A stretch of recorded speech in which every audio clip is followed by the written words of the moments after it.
morning, sir. Yeah, Can good you see morning. me? Can you hear me? Very good morning, and really very happy for you. And so, congratulations, first of all. Thank Really you. happy for your success. And Javagar sir, he conveyed his greatest wishes for you. Uh, Uh, and sir was telling that anytime he will also join to convey his wishes in person now. I have forwarded his link also. Great. So I think when I got just saw your DAF, I felt very happy because you were working in Oracle and Samsung, and after that you took a very strong decision to start Yeah. the preparation for the UPSC, and finally you have made it within 2 attempts. So how do you feel actually, Ashok, when the results came? How do you feel now actually? Initially, it took some time for the feeling to sink in because actually, even after the interview, the margin is very thin. I think it's like 33% of the people only get in, 66% are to get out of that list, even after reaching the interviews. So it took me some time, and also three of my friends who were preparing with me simultaneously for the interview, they didn't make it. So there was a sad feeling for them also because at that stage everybody is a deserving candidate. It gets on that factor of luck finally that you are on that side of the river or on this side of the river. So it's just a matter of luck after the interview. So a bit of sad feeling for them. But now finally, after the 2.5 years of hard work preparing with the corporate, juggling between corporate life, UPSC preparation, prelims, means it feels a sense of contentment is there actually that your efforts finally made it to the D-Day. Yeah, normally the people, those who have entered into the corporate life, very rarely they used to come back for the government of India services. What motivated you to start the UPSC preparation first? Uh, Actually, yeah, Because I saw that your package was very decent and you were earning very decent money and all those things it was there. But in spite of that, you were not satisfied there. So what motivated you to start this? actually, when I started working in 2017, I started with Samsung, and I was there for around 2 years, 3 months, and it was initial phase of the corporate life. So, in the terms of monetary matters, in the terms of the things you can gain in personal achievement, there is quite a scope. You can get things, you can get a handsome salary, you can go to states and do work for the MNCs in United States. All those things are there, but I think I felt missing of social impact in the work. You can develop. Ultimately, you are solving a problem doing a corporate job also. Like if I say Amazon has developed a solution so that you can buy things sitting at your home. So ultimately, they have provided a solution for a problem. And same solution and the same type of solution-oriented services is also needed in public services because going forward, ultimately, you are providing solution for the populace in a very large amount, district or uh, sub town or something means whatever the area you get. So I think to my interest and my personal aptitude working for 2 years, I found that okay, my inclination is more toward public services. Providing solution is obviously the first thing, and technical solution is something that I will be aiming at, but that in the public domain more that makes people's life easy. So I think that's what motivated me to take a chance for the services. Excellent. Actually, today, ASHU PANT 193 All India rank. Most probably, you may get IPS as of now. I hope so, right? Yeah. And I'm sure definitely you will not be happy with this service. Again, you will be writing the examination. Am I Yeah, right? I'll be writing the exam. ASHU PANT, have you given the attempt this time? Yeah, I have given the prelims. Let's see what happens.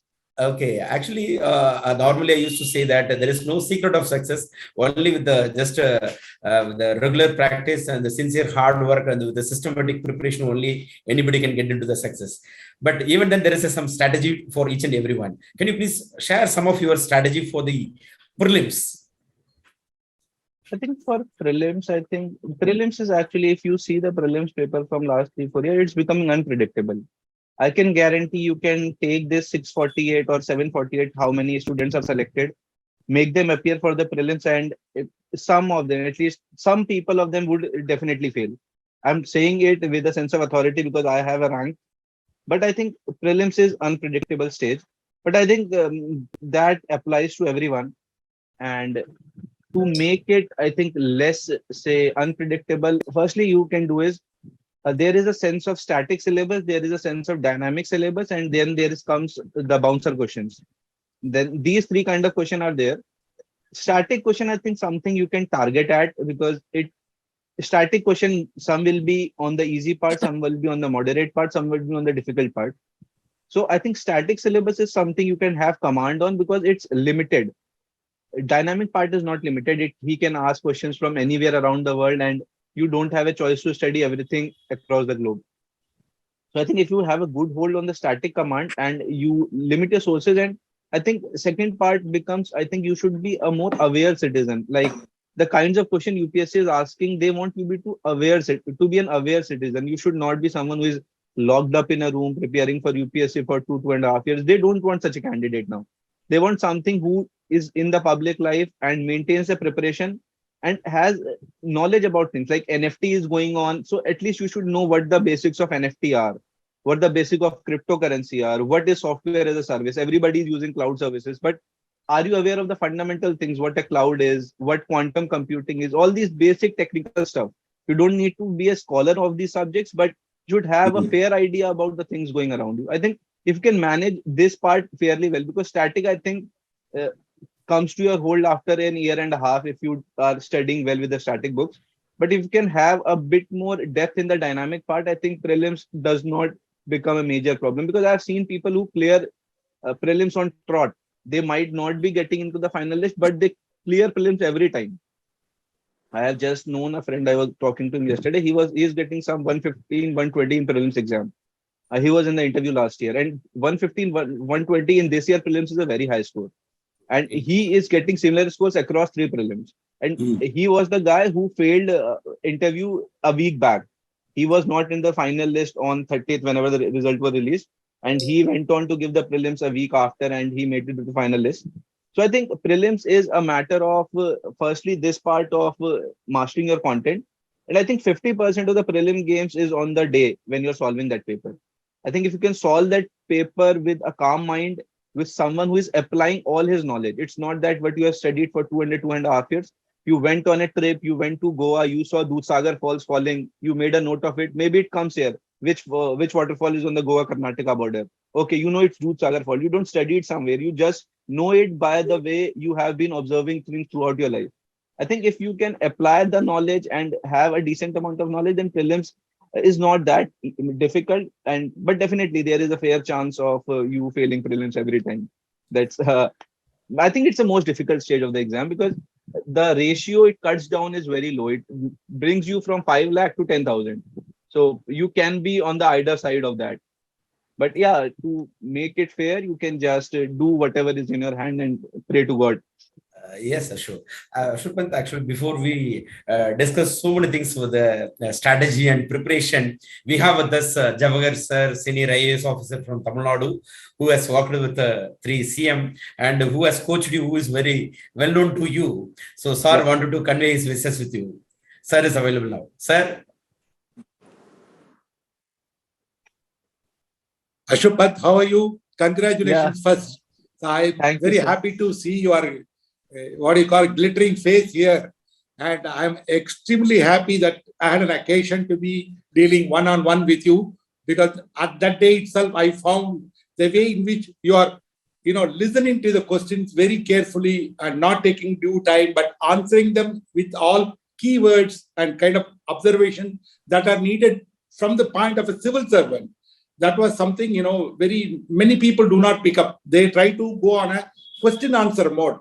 But from the beginning, I have seen when we started, I remember I was asking you about Govind Ballabh Pant and what is political other contributions. And you came out with a very short, but very brilliant answer.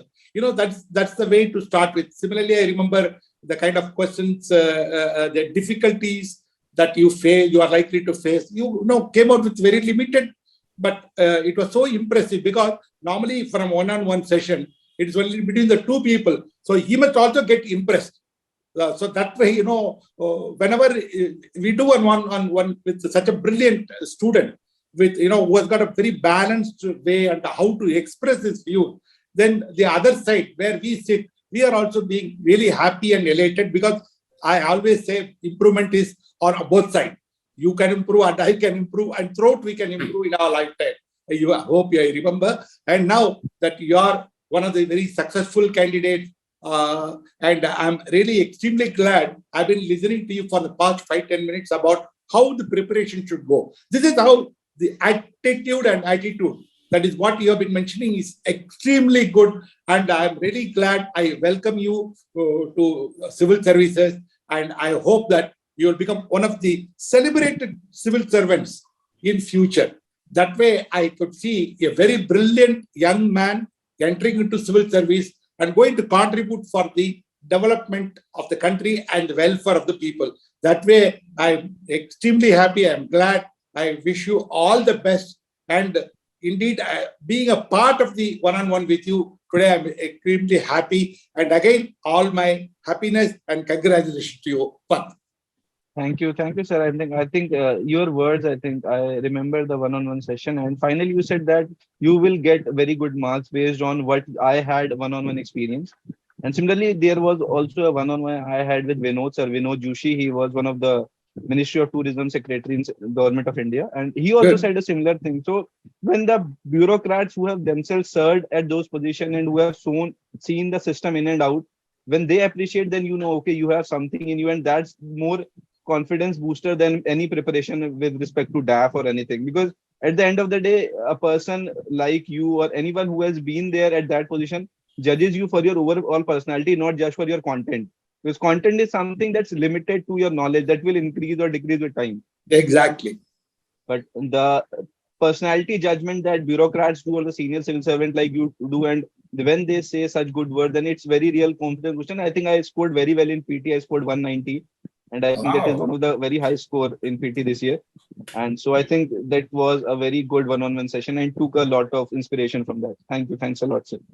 Yeah. I remember that when at the end of this thing, I remember told you that you are a 200 candidate, 200 mark candidate. And quite likely this way or that way, little minus. Because something, 200 is something which I aimed at, and getting 190 is something very unique unless and until the individual has the potential. It is not the question of who trains and whatever kind of inputs given, but it is ultimately the aspirant, the candidate. They must come out and they should take it in the right sense and expand their horizons of knowledge and how to answer to the UPSC board, cool, compact, collected, and also relevantly. Those people, they get high scores, and the very moment they look at them, that poster, the panel finds that he is the person they are looking for. That way, we found the other person and myself, we found the moment we had about an hour with you, we found that he is the person suitable for such civil service. And really, I'm very glad, and once again, congratulations. Thank you. Thanks a lot, sir. Sir, such a humbleness from you, from both of you actually, and you are giving the credit to that candidate, and the candidate is giving the credit to the coach. I'm very happy to just see this conversation actually. As you mentioned clearly that only an individual can score a very good marks, though we give a lot of inputs. Only very few individuals, they just they perform really well in the personality test. We want to know more about his experience in the personality test, sir. ASHU PANT, can you please say some of your experiences in the personality test? Actually, personality test is something, actually, I am of this opinion with respect to this exam. See, at the end of the day, the selection ratio in this exam is very low. And ultimately, it comes out to be a game of luck after a point of time, because you cannot say that of the 5 lakh students, there are only 600 who have the potential to become a civil servant in the terms of knowledge. There would be at least 10,000 students, if I can say, at least 10,000, if not more. So my point of going to that interview hall was, or that interview UPSC Bhavan, as they say in the Shahjahanpur Road, was that, okay, this is my moment for life. I have earned it. It's not that I have got it, I have earned it, and I'll enjoy it.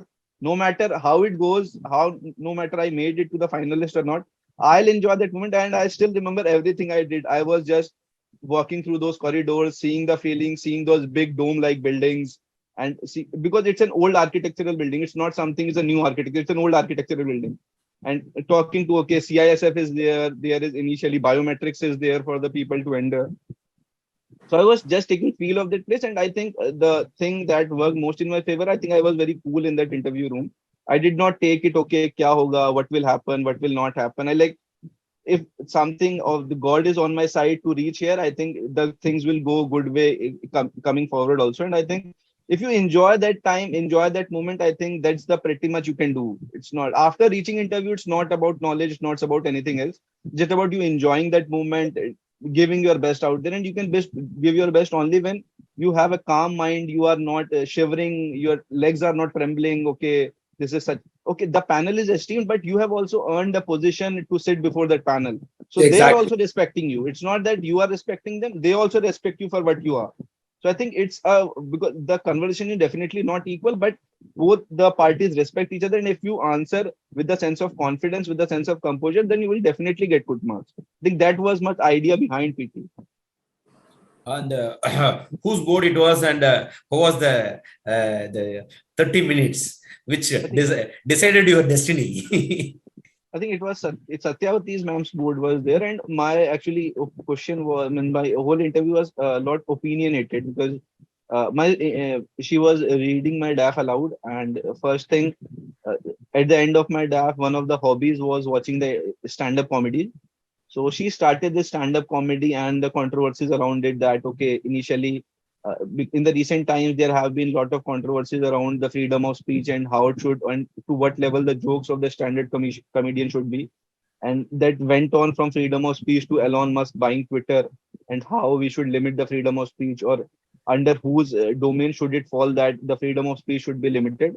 And then I think if you have a good interaction with the chairperson in that panel, I think then half your job is done because she has, I think, a higher say or the chairperson has a good say because ultimately, if you have a good impression on someone who is who's chairing that panel, then I think if she has a good impression that somebody else would be not giving a negative input in that way.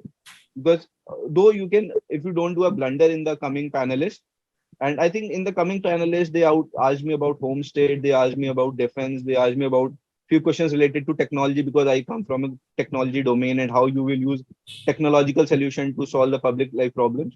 So I think it was a more opinionated discussion. It's not a question answer session. It's an opinionated discussion, and within those discussion, what you speak is what decides your fate at the end. Ashwapant, even the students, those who are watching this program, they want to know more about your background, education background, other things and all. Can you please say something about it?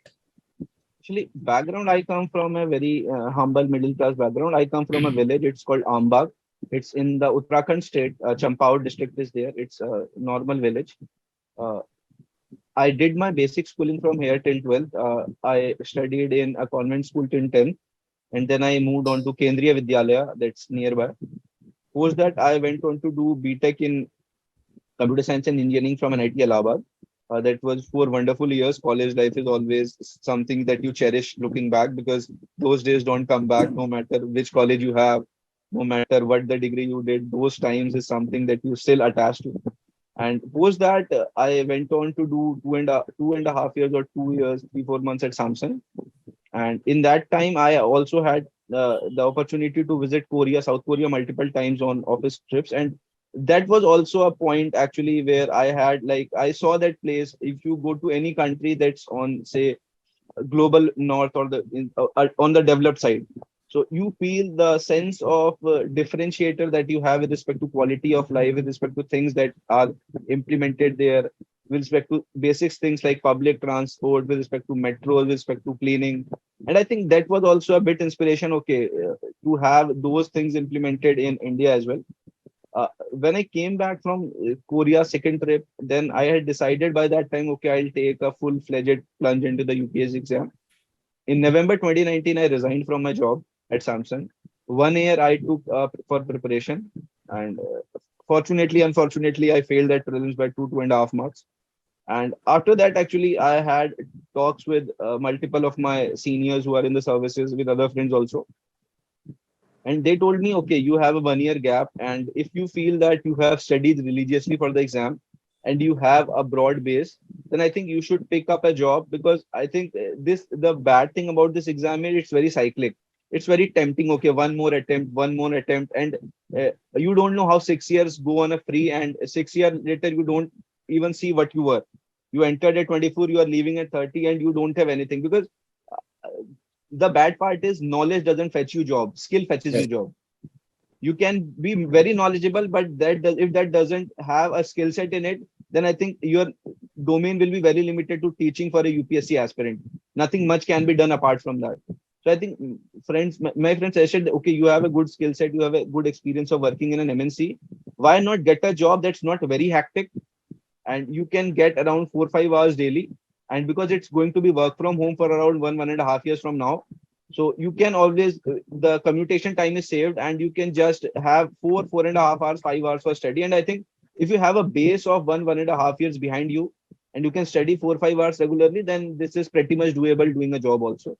So I started doing a job, and for 1.5 years now I have been working. I'm currently also I'm working, and uh, luckily, by God's grace, by all the hard work and everything worked in my favor. When you say stars are aligned to get you, so I think I cleared all the 3 stages in the single go, which is I think a rare combination: prelims, means, and interview click simultaneously. So I think doing that, it happened. So that was a brief. But you did not resign your job. While you were working in the office, simultaneously you started the preparation, right? No, first I resigned from Samsung, and I took a gap for 1 year. That time I was not working. After failing the 2020 prelims, I joined the job again. And this attempt entirely, I gave a job. Prelims, mains, and interview, all the 3 stages. I didn't take a suggestion. What is your advice to the aspirants like you? Because there are some aspirants like you, because they are working and at the same time they are aspiring to become a civil servant. Their family situation, it's like that they wanted to go for a job. So what is your advice actually, particularly for the candidates, those who are preparing for 2-3 years?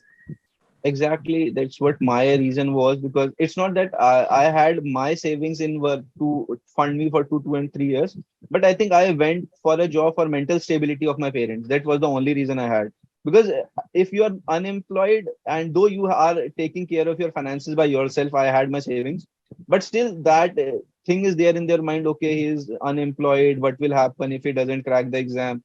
So I just took it for their sake. And I think if you have this financial stability of a job by your side, it gives you much more confidence to go and give that exam. Because it's like, I say this as a joke, okay, I will fail, the person besides me will fail, but I'll fail with 25 lakhs in my bank account. So that's failing, but that failing is comes with a little cushion. Okay, you are failing, but still you can go on a Goa trip to balance that. So that's what I had an idea about. So I think that's why I decided to get a job. And for anybody who is preparing or planning to prepare with a job, I think if you give 1 year dedicatedly for the exam and have your basics cleared, you have read static books 3 4 times, you have done, because see, I think people run a lot behind current affairs, but if you see, largely the current affair gets repeated every year. If IPCC meeting was held, it will, the COP is held, it's held every year. The things of discussion will remain the same. The SCO summit will be held, the quad will be done, and the things won't change a lot. So if you have the fundamentals of the quad clear, the only thing you have to update is where it was held, which was the host country, what all, if anything new has been discussed in the terms of the agreement that was signed. So I think if you can smartly prepare and manage things, it is pretty much doable. And I think you have to take in account the uncertainty that is associated with the exam. And if you can balance it to a certain level with the job, and I think at the end of the day, if you don't make it or make it, you will be pretty more satisfied on both the sides. So I think that's a caution that you should take, especially after 2 attempts, if you have done full-fledged 2 attempts. Because see, unemployment is a major problem, and ultimately it's a job. It's a job with prestige. But ultimately, fundamental purpose that the job service it gives you money to run your family, to run your other things. Obviously, civil services gives you money, plus it gives you the opportunity to work in diverse areas. But I think earning money for your family still remains a fundamental thing. You can debate about it being ethical, non-ethical, but I think earning money for your family to survive is the prime most importance for anybody in the family. You cannot ignore that fact. Only when your family is well off, then only you can go out with a clear mind to work for the society. It's not that you have a problem at home and you would be very much open to work for the society. That doesn't happen. So I think that's Actually, one thing that I had in mind. Yeah. What was the reaction when you resigned the job, particularly from your parents' side? Okay. It took me some time to actually say that, okay, because my parents, though they were not against taking the plunge in the exam, but yeah, because the one of the problems that my brother was senior to me 2 years, and he was also unemployed at that time, though he got job later. Currently, he is in the Border Roads organization in Arunachal. So he got job for the junior engineer there, but a year later. So at that time, it was that my brother was unemployed, and if I resigned, I would also be unemployed. So they had this means rightful on their part, because ultimately they had two children. Both of them are employed, having both BTech degrees from good colleges. So it was a shock on their part, but then I convinced them. Okay, I had a clear plan that okay, I'll skip. I had this thing clear in my mind. I'll skip the job for just 1 year. If I fail the prelims, I go and get the job again. That was something that I had thought of already. So I think I made them convinced that okay, and I told them okay, if I'm not resigning the job and not getting a full doing a full-fledged preparation, I think 20 months, whenever later in life, I might be regretting. Okay, I could have taken an attempt full-fledged, because if I take a full-fledged attempt, then the onus lies on me. Okay, you cannot clear, or for whatever reasons. But if I don't go full-fledged in the preparation and fail again and again, it would have been a deconfidence for me also, and also I would have might be regretted later in life. Okay, एक साल maybe, or for 1 year I could have done the preparation full-fledged and then again do the job. So I think I convinced them, and finally they agreed upon. But initially it was very it is shocking for any middle class parent to leave a well balanced job. So what is the reaction now after knowing the fact that their son is an IPS officer? Yeah, now they are very happy, because see, there is this thing by Kabir Das ji, uh, if there is this doha called "Sukh mein sumiran sab kare, dukh mein kare na koe, jo dukh mein sumiran kare to sukh kahe koe." The line goes like, everybody is there in your happiness, nobody is there in your sadness. If Yes. people are there in the sadness, then why the sadness will occur on the first place? So I think if I made it to the IPS, then there are calls from everywhere, from political side, from my relatives, from everywhere. But I think only me and my family knows the struggle time when I had, when I used to be there because for the lockdown part for 3 months, I was alone in Noida preparing. I didn't come back home, so that because I thought that if I would come back home, my study schedule will be disrupted. With home, you become a little more like complacent, that okay, you are a mom's child. Ultimately, everybody is a mom's child, so mom would not allow to study in the late night. So I think I would become complacent, and I didn't come home. So when the reaction of everyone is like they are celebrating, but I think it's only the couple of people who are around you who know the part of the what's because success is like tip of the iceberg. The entire iceberg is the preparation part that you had, and it only few people who are close to you, your friends, your parents, who know that. So I think to me their happiness is of prime importance. But I think I always maintain this thing that okay, those who were before the preparation and those who are after the preparation are your real friends. The people who come after that is something that will go like a seasonal wind. We could easily realize that by knowing this fact, that is after your first attempt you join in the service again, just to protect the family as well as to satisfy the parents. So how responsible person you are, that and all, we could easily realize that. And at the same time, normally the students, those who are preparing for the solicitor examination, they have to dedicate a lot of time. Minimum 8 to 10 hours they used to prepare, at least minimum 5 to 6 hours they used to prepare per day. How do you manage your time? Because working as well as managing the preparation is very tough task. Very rarely, very few people only they are successful in this. So how did you manage your time? Actually, I think as I earlier told that it was work from home for last 1.5 years. So I think that thing worked a lot in my favor. So my schedule was simple: waking up at 6. By 6:30, so you get off with all your daily activities.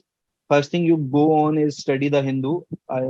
Because I have been studying Hindu for now like 1.5 to 2 years. So it is very easy to do it in 30, 40, 45 minutes with the editorial, because ultimately the news repeats a lot, and you know that okay, the same editorial on Afghanistan is coming from like 2 months. So nothing has changed. The situation is as it is. So you can skip that editorial altogether. So I think if you do that smart work, and I was done with like newspaper reading and all by 8. And by around 11, I used to join the office. So 3 hours I used to study in the morning. The office usually gets around 5 or 6. In the office time, actually, I used to do things that I could have done online. Like I am doing some coding and I have raised something and I have like free time of like 15-20 minutes. So I'll just go on a website of any institute and start doing the MCQs. You just do MCQ, just utilize your time, or go and just, you have read the newspaper in the morning, somebody would have posted its analysis by then. So you can go to any coaching website and just scroll through. Okay, this article has these all facts that were not exactly available, because the coaching institute themselves research a lot on every topic and give you the research content. So you don't have to go and Google out everything. So in the meantime, in the office, 6, 7, 8 hours that I had, I used to do random study. Don't used to make notes, because after I had my basic notes ready and I used to make notes in the e-format. So I used to pick anything. Okay, I found specific for prelims or mains, I would just add on that particular point to my notes there itself. And after 6 o'clock, when I used to get free, I used to have a half an hour of work or half an hour of free time. And post that, I used to study for 2, 3 hours till 9, 10, and then I used to go to sleep. So it's like 3 hours there, 2 hours there, and 1 hour, 1 hour like in patches, 10, 15 minutes I used to make in the, say, in the time when I used to work. So that way I used to devote 5, 6 hours. So it was a big hectic, because obviously you are not free for entire time. Your day is starting at 6 and it's ending at 10. But I think that is a sacrifice that you had to make if you are doing it with the job. That's something that I had told myself earlier also, that next 1.5 years is going to be very hectic. But I think it worked out. Really, how much you have dedicated your time, and what kind of person you are, and how disciplined life you have lived. All those things we could sense by knowing this fact. Actually, how did you choose the geography as your optional? Because when I saw your DAF, I think you have done with your geography, history, and everything only up to 10th standard. After that, purely as a science student. So, what motivated you to start the geography as your option? Actually, I think was one of the, I think, mistakes on my part, that because I choose geography as it was around July 2019 that around the July, the coaching batches start appearing for different subjects, be it optional. And by July 2019, I had made my mind that I'll do the UPSC preparation. So I was in Korea and I asked one of my friends to enroll me in coaching in Delhi. So, and I did not take a very informed decision. That's very, I think, novice on my part. Every candidate should take an informed decision, especially with respect to choosing optional. But I think with geography, one thing I had a belief, internal belief, that I won't be bored studying geography, because I am someone who is having hobby of traveling, who is generally interested in nature. I do study random things about nature, about species, all those things. So I am generally interested in environment. But it's only after taking the optional and started studying, I went to know that, okay, human geography is a part of geography and it's entirely different thing. It's not landscape, it's not just mountain, rivers, and all those things. But I think I enjoyed that part also, because as I said, that I am always looking for the application oriented job of technology. And I think the human geography part, the smart cities thing, the urbanization thing, the population dynamics, that all is the applied part of geography. So I think I enjoyed ultimately when I prepared full-fledged the geography optional, then I enjoyed a lot about reading those human aspects of geography. So I think that's how geography came into being. It was not a very informed decision, but I had one thing clear, that I won't be disappointed studying geography any day. So I had that belief in myself. So what's your score in the geography optional? It's not very great. It's 255, but I think it's something. Yeah, it's a decent score, and given that I had not written any geography test, the first test that I wrote, or the first, I had written a lot of answers per se for the previous year question, but I had not written any full-length test for the optional, because I did not have the time in the pre and mains, between pre and mains. But I think scoring 255 then is, I think, a decent thing on my part, because if I would practice more, because I myself know that my paper one could have been more decent. So I think I have that scope of improvement there itself. Mr. ASHU PANT, I'll find that as a former civil servant, I've always thought that the discipline, commitment, and perseverance, if these three qualities are combined in any person, he can make it, whether outside the service or inside the service, even in his personal life. So that way I could find those qualities. Even now you are reflecting those qualities. Maybe perhaps that is a message now you are giving to those who are preparing. And the second point I could see is that knowledge is merely accumulation of knowledge is not important. The knowledge, application of that knowledge in different areas, and understanding as a kind of, I used to tell all the knowledge is like kind of a honeybee. Then you have to squeeze, you get your own answers. That is the way you have prepared, and that is the way the aptitude and the attitude comes in. So I think that part of it is very, very important, because many people begin to go for long hours reading but not writing, or reading but not applying their mind, and trying to become very textual. That way, I think you should tell the student as to how they should acquire knowledge and apply them. So I think that would be very useful. Number one. Number two, it will be how the mock personality test and this one-on-one session would be useful, and how they can be taken advantage of by the aspirants. Yeah, and I think that's one thing that said regarding the first part, that around application of knowledge, and to like refix it, I think the UPSC preparation is one thing that I felt, no matter if you make it to the UPSC list or not, it will make you better person any day. Exactly. The amount, if you dedicatedly prepare for the exam, then you redefine yourself, you find yourself in this journey. Because I think if you have not given any competitive exam before, then I think if this is your first competitive exam, you will realize how fierce the competition is. And if you chase that competition, then you will have to work very hard. And in that journey, you will redefine yourself. No matter you made it to the list or not, it's very much a factor of luck to make it to the final list, or what is the rank you get in that list. But if you prepare with your dedication, then you will be a better person coming out of this preparation. Regarding application of the knowledge, I think it's very much important. I think UPSC has this in its mind. They don't want nerds. Yeah. Because ultimately, it's not a nerdy job. It's a practical application-oriented job. And they say this with a sense of experience, that if you are a very brilliant student, then you are wasting a beautiful mind and a beautiful brain of the nation coming to this exam. You should go for research. You should develop those solutions so that people like me can implement those solutions. I am a mediocre, say, academic credential, but if you are very high, someone who has great credential in research and has a great brain, then UPSC is not something for you. It's your, I think, taste or your solace lies in doing research and developing something that the entire world can use.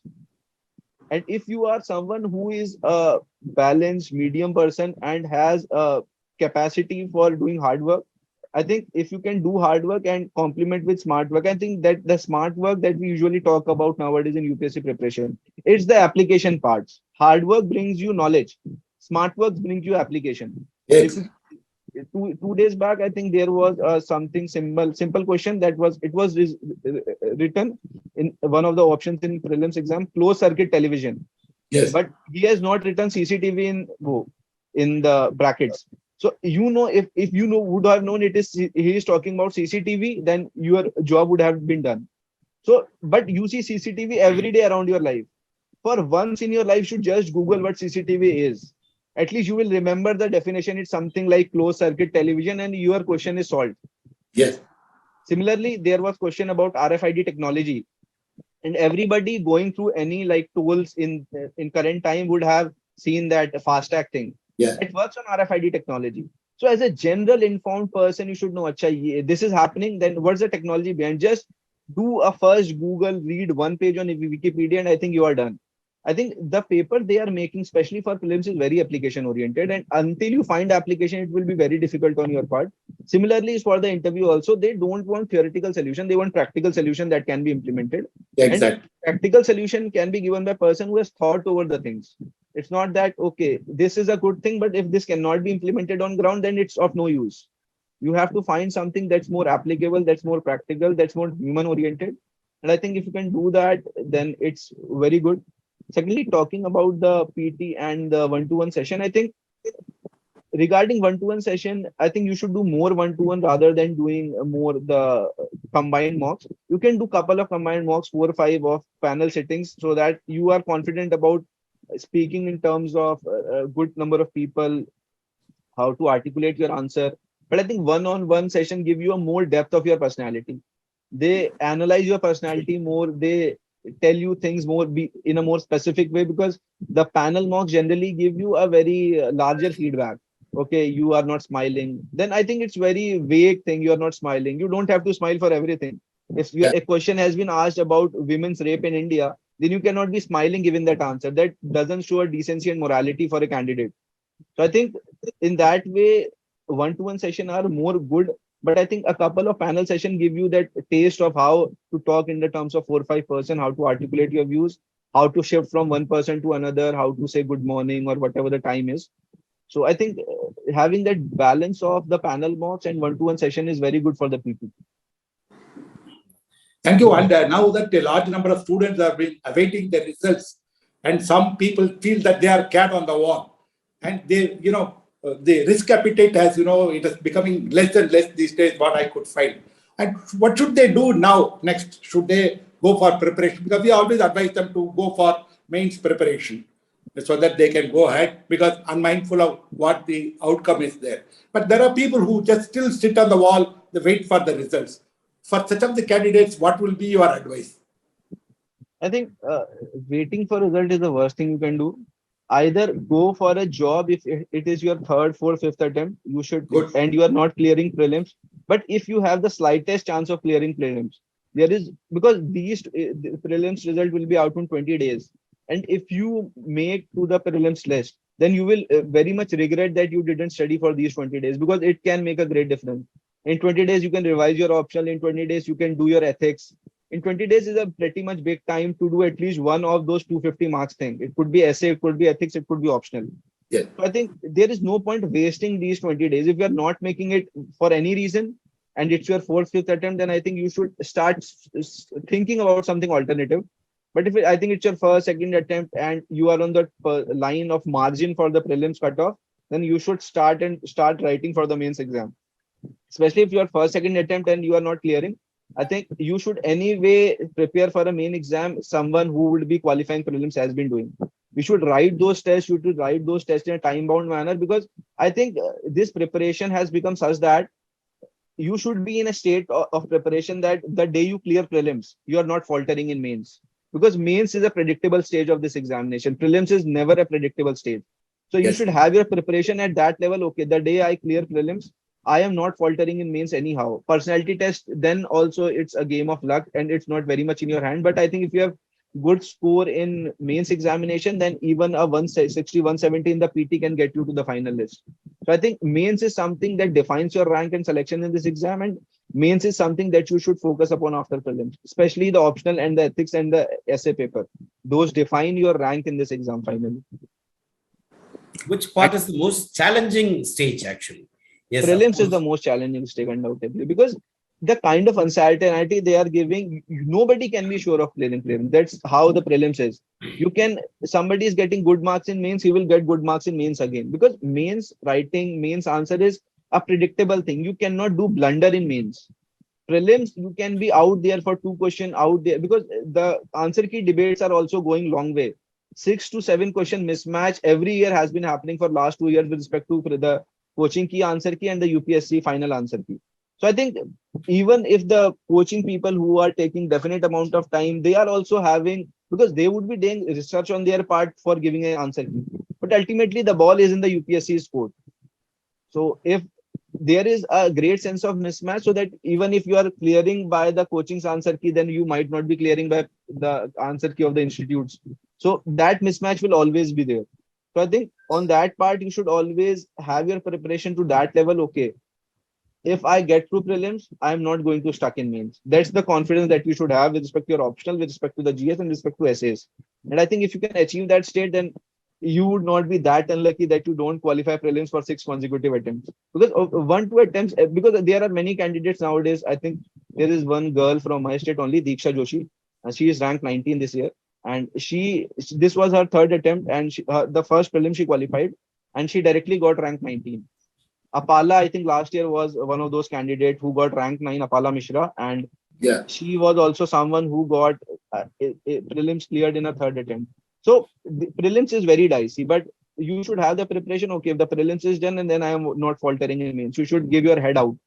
You should burn yourself out in those 3 months for the between pre and mains. And I think post that, the factor of luck is always there. So you cannot change what the luck has been written for you. But as the Gita says, what is in your hand is in your hand. You don't go after what is not in your hand. So that's it. See, what was your strategy in the 90 days? Because after the results of the prelims, or as soon as you wrote your prelims examination last year, whether you resigned the job or you again, after the results came for your mains examination, again you just continuously worked and started the preparation, or you resigned and started the preparation, or you were on leave? So firstly, after going to the prelims, I did not bring the questions paper back to my home.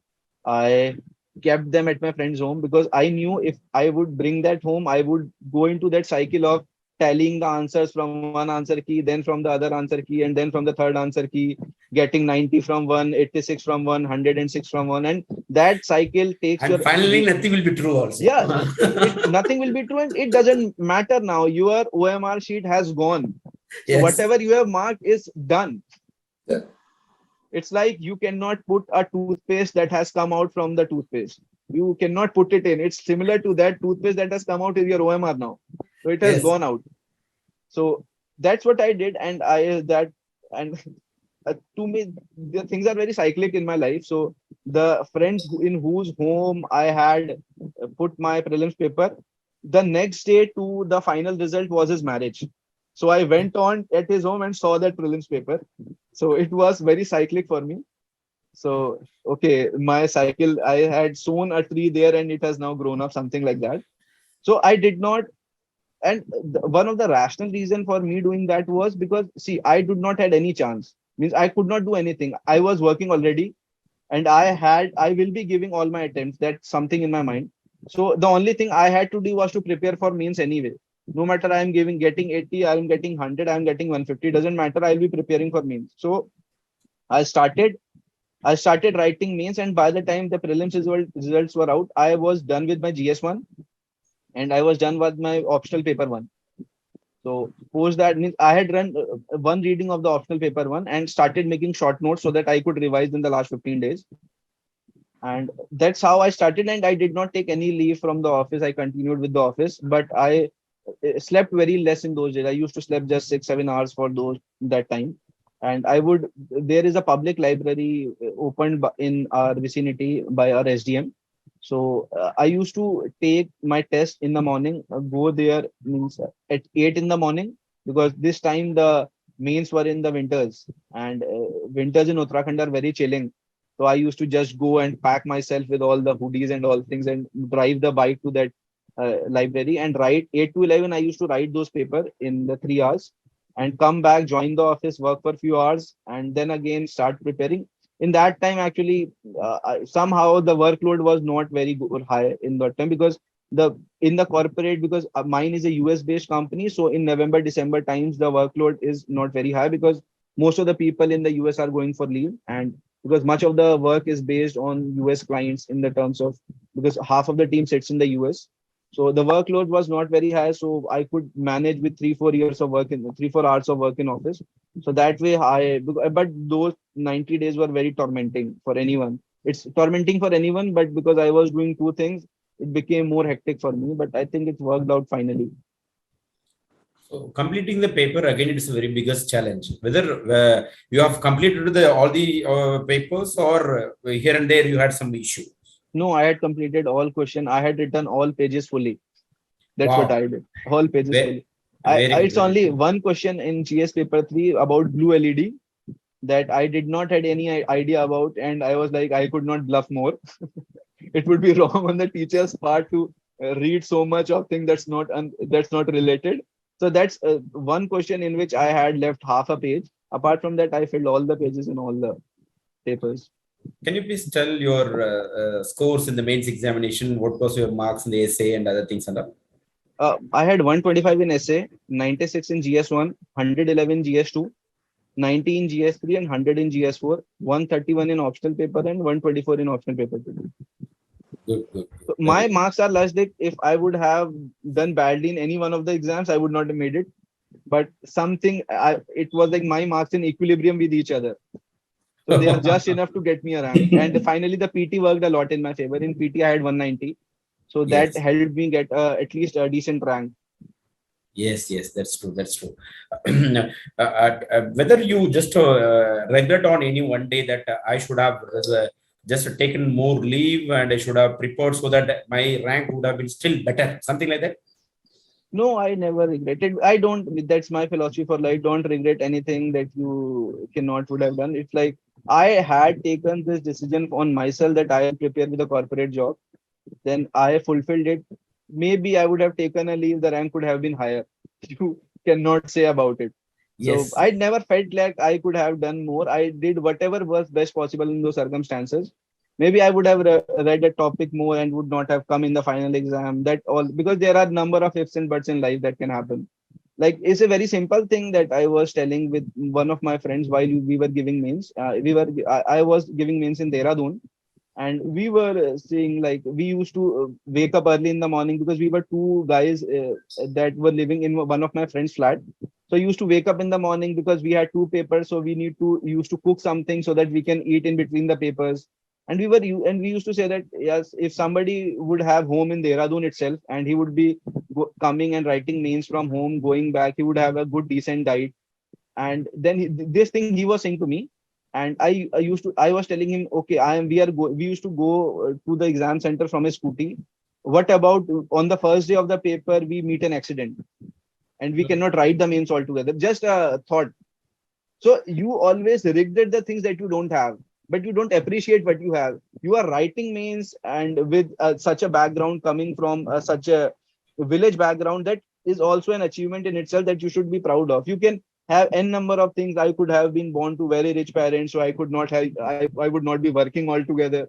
So you can have all those things, but I think you should appreciate whatever you have got in life. Then only you can enjoy things. That's one thing. Means apart from preparation, also in general, also you should at least be grateful about things you have already, rather than regretting about what you don't have. I think your personality is the one which has given you this reward, because I saw in your DAF even you were the state rank holder in your 10th or plus two somewhere, right? Yeah, plus two. Plus two. See, from such a humble background, you have topped in the state level in the plus two itself. So from then onwards, I think your personality is the one which has taken to this level. So I'm sure from here you will also go to the next level. As sir was mentioning that the best bureaucrat of our nation, already today it has come. So very good news from the sir side. So ASHU PANT, one more information which I want from your side. It's going to be a great advice to all the aspirants. The positive news which you have given now, that is simultaneously you can also work at the same time, you can also prepare. So doable job, very good information you have given to all the aspirants. The second information which I want is whether the candidates, they should focus more on the resources part or preparation side or presentation side, which you consider from your point of view, which is most important thing and which is most challenging thing. I think in my personal experience, everybody who studies for 1.5 2 years has enough knowledge to clear this exam. The knowledge would not be a burden for you if you have seriously studied for 1.5 2 years, because ultimately in the prelims, if you see, there are 4 options. In the worst case, you have 25% probability to get an answer correct. In the prelims, you have answer in front of you, you have to find it. Though it's difficult, it's not that easy. Probabilistically, it's 25% your answer getting correct. But if you have a limited set of knowledge and apply it, presentation is also an application of knowledge. Exactly. You ultimately you might be knowing 10 facts about the GDP of India, but you have to write only one of them. So it's not like overburdening yourself with knowledge. You have a limited set of knowledge, and that's what I say. You make short notes about your preparation and rely on those notes. I have like 30 pages notes for GS1, 35 for GS2, 40 pages for GS3, and that is all I study every time. Every time I'll go for means I'll study those topics only, because I have made them so comprehensive that that data won't be old any day. Because you write broad data, you don't write very specific data, because the person there is not checking you statistically. He's checking your overall knowledge of the content, and overall knowledge comes from argument. The data points all are there to supplement your argument. If your argument is not strong, the data won't make it strong anyway. So if you have a strong rational argument, then maybe if you forget data at a point, then also it will work. So I think if you have limited knowledge, means limited in the sense a broad sense of knowledge is required, But you don't have to overburden your knowledge by reading n number of sources and then getting a fear of missing out that, okay, I'm not reading the content of X coaching or Y coaching. You have to make your own basic notes after studying the basic material. Make your own basic notes and just supplement it if you find something. If you find, okay, there is some case study that can be used for health. Some district or some district collector somewhere in Telangana or Assam has done very good job. Then you can just copy that case study to your notes. You have to make on those additions and you have to keep your base material safe and then work on presenting that base material, because ultimately you won't know answer to the 20 questions. You will be have to make answer for 5 6 of them with the same content that you have already. So I think if you work on the presentation part, then any day you can answer any of the 20 question on those paper. If not, it's not very specific question like why S-400 is the best missile system in India. Now that's very specific question. But if you say how India can improve women empowerment, then those are generic questions that can be answered from a basic base material. So I think if you can have a good base material and start implementing it, reproducing it as it is, then I think when you have a basic base material and reproduce from it, then that's what makes you complete 20 questions. If you don't have a base material ready and you are thinking 20 question on spot, then you will have difficulty in completing 20 questions. You know, okay, the question on SHG or NGO comes every alternate year. Have a base material that's ready for SHG. Have example of Ila Bhatt ma'am ready for SHG, because that's something. They have example of Lizzat Papad ready for SHG. That's the base material you have. If you find any other case study interesting, okay, add it to your notes. But don't overburden with a lot of content. Just have a limited content, study it multiple times, and reproduce it as much as possible. That's only you have to do. And final questions. Actually, now the students, they have written their preliminary examinations and some seniors are there. What do you see the difference between the last year prelims and this year prelims question papers? And yeah, because you have written both the prelims, and what is the changes which you see? I was discussing this with my friend after the prelims, and I would say one thing. 2021 prelims was, you won't know the questions, like what is bisphenol, you won't know that. 2021 prelims are, you would know the question, you would know the topic, but you can not answer the question, because they have played so much on options now. Only one, only two, both of two, both two are correct, three are correct. That makes the elimination rest in peace. You cannot eliminate unless you know all the four options. So this time what the thing was, they did not answer a lot of bouncer questions. They would ask the question on wetland. But then they will ask such a question that you will have difficulty answering it. Yes. They will ask you bordering countries, then you will say, okay, I should have known the bordering countries, why I don't know, but you don't know for some reason, because no, there is so much to study that you will skip some things in between. So I think the difference between this year prelims and last year was that last year the questions were more unknown. This were the questions were known, but they were made difficult with respect to the nature of the questions, as well as it's not that topics are unknown. The topics would be known to you. The questions that they have framed from that topic is very difficult. Like there's a question about Ramanujan philosophy, means about Visisht Advait philosophy was there. Now you would have studied it somewhere in your Vedantic philosophy in the art and culture part, but the options were difficult. The options were not easy. So they had made the questions difficult on the part of the framing of the question with respect to the topic that the aspirants know. So I think that made this year prelims a more difficult one. Okay. So now whatever may be their performance, they have to start for their mains, right? Yeah, exactly. If you are there to write this exam, because this exam, everybody comes with an idea of at least writing 2 attempts for the least, because nobody is such confident that they will. Obviously everybody has a hope of clearing the exam in the first attempt, but nobody has the confidence of clearing it in the first attempt, because when you start and you say, okay, static is there, GS is there, current is there, optional is there, answer writing is there, prelims test series is there. So when you are juggling between 6-7 things, then it takes you almost 2 years of preparation and one attempt, approximately 2.5 3 years or 2 years of attempts to clear this. But I think if you waste this time after between pre and mains, because I think pre and mains is the best time to prepare for the mains.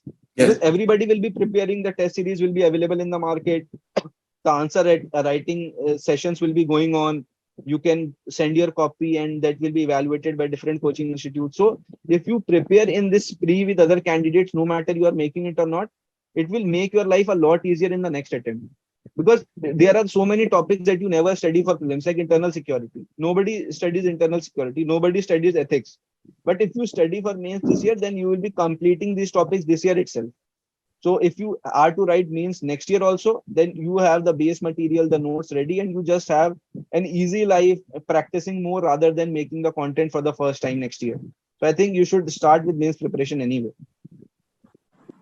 Yes, ASHU PANT. Actually, KingMakers IAS Academy conducted the mock interview for almost 300 candidates this year. And out of 300, almost 101 candidates are successful this year. Great. We are very happy to see one such a great candidate, ASHU PANT, who was secured All India 193 rank. And he is not stopping his preparation with this. Again, he is continuing his preparation. Again, the students, those who are watching this program, he is also one of the competitor, but at the same time, don't afraid of it, because you are also equally potential. That's a message which he says. So it's a very good information ASHU PANT has shared. Sir, is there, please, sir, final your wishes and words to Mr. ASHU PANT. Yeah. Mr. Pant, I know I'm extremely happy to interact with you because you get quite a lot of input. But basically, a lot of people start with the mindset they should complete within a year and they fix up a time. There is a risk appetite is very much less. So they must come out free from that mind. They must concentrate only on their studies and how they apply their knowledge, then how to answer writing. So these are the areas they should concentrate. Rather, many people, they buckle down by the social pressure. What kind of the society will think, what our parents, friends will think about me if I am not going to clear it. Because now, whoever listens to you, they will understand that it is only our job is only to do and not to expect the kind of results. Though it is not a religious application, can be brought in your preparations for your examination. And once you do that, you are very composed, you are clear in your mind. When you make it or not make it, it doesn't make, because you're in any way, you become a better person than yesterday. Your excellency is not to compete with the other person, but with yourself. You are becoming a better person day by day with your more knowledge and application of knowledge. That is what your message sends to the candidate. I think the attitude is very, very important. We used to always insist upon. Because many people, they try to answer, very textually. Either it is in a interaction or in writing the answer. We always suggest that he has converted all his challenges into opportunities. Yeah, that's very important thing. All challenges, they are just taken as, that is the risk appetite I said. Once there is, you are not scared, I have to clear. That kind of a pressure brings so much of this thing on them. They must have an aspiration. Yes, I should clear. But that doesn't mean that they should be under a kind of a fear that if I not clear, what will happen?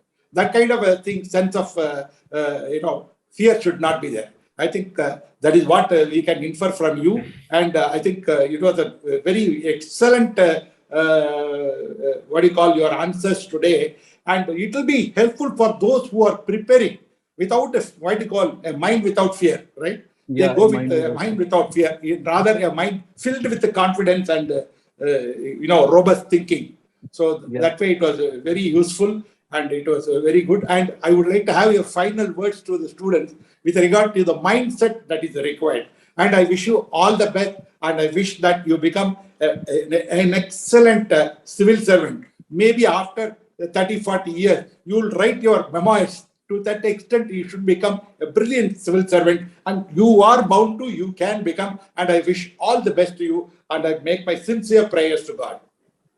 Thank you. Thanks a lot for sir. And regarding last one, I think what you said, I'll just add to it that, see, if you are giving this exam, I'll say this to all the candidates, you are not answerable to anyone in the society. It's your attempt. And I'll tell you with all my experiences that the decision to take a UPSC attempt and to be in this journey seriously is something that you will cherish for life, and it will make you a better person any day. So you are not answerable to anyone for this.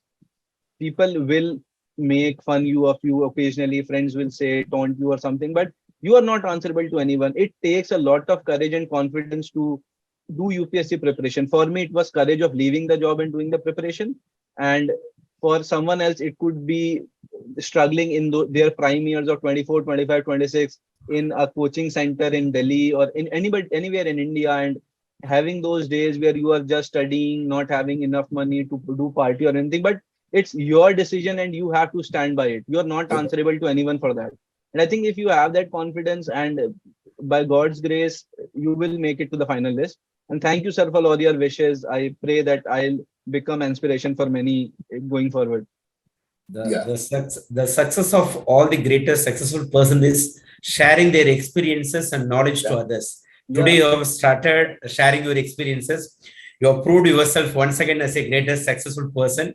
You are a successful, very good human being. I'm sure definitely you will be a very good citizen and good officer, and good bureaucrat and good person in the family also. We wish and we pray for your happiest and successful life and career, ASHU PANT. And we are also very proud to see that we are also have played a small role for your success. In that way, we are also very happy and proud to see this. Yes, sir. Thank you. Thank you. Thanks a lot, both of you, sir. Thank you. Thank you. Thank you. Congratulations again.